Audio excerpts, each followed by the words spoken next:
ए पोरा, अरे काय झालं पळायला? अहो ना मला नोकरी लागली. अरे वा वा वा, पोरा नाव काढलेस की? कुठे लागली? अहो दिल्लीला. दिल्लीला? भारीच की. अहो तसं मला 2 ऑप्शन आहेत, एक महाराष्ट्रात आणि एक दिल्लीला. मग तू काय ठरवलं? अहो दिल्लीला. ह्या महाराष्ट्रात काय ठेवले? महाराष्ट्रात काय ठेवलंय? अरे तुझं काय डोकं बिकं फिरलं काय? मी तू जागेवर नाही काय? अरे दिल्लीच्या ठिकाणी ठीक आहे, राजधानी आपल्या देशाची, पण ह्याच दिल्लीवर जेव्हा आसमानी सुलतानी संकट आली तेव्हा हाच महाराष्ट्र आणि हाच आपला सह्याद्री दिल्लीच्या आणि हिमालयाच्या मदतीला धावून गेलाय. अरे ह्याच महाराष्ट्रानं आपल्या पराक्रमाच्या जोरावर दिल्लीचं तख्त राखलंय आणि अटक नदीवर जाऊन आपलं गोड पाणी पाजले.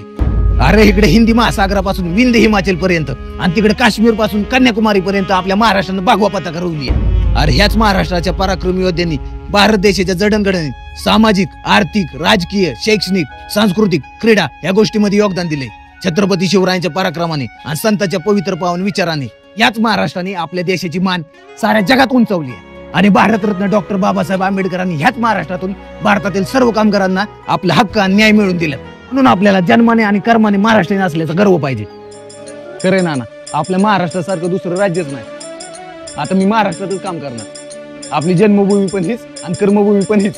जय महाराष्ट्र. ही मायभूमी ही जन्मभूमी ही कर्मभूमी अमुची, महावंदनीय ती प्राणप्रिय ही माय मराठी अमुची.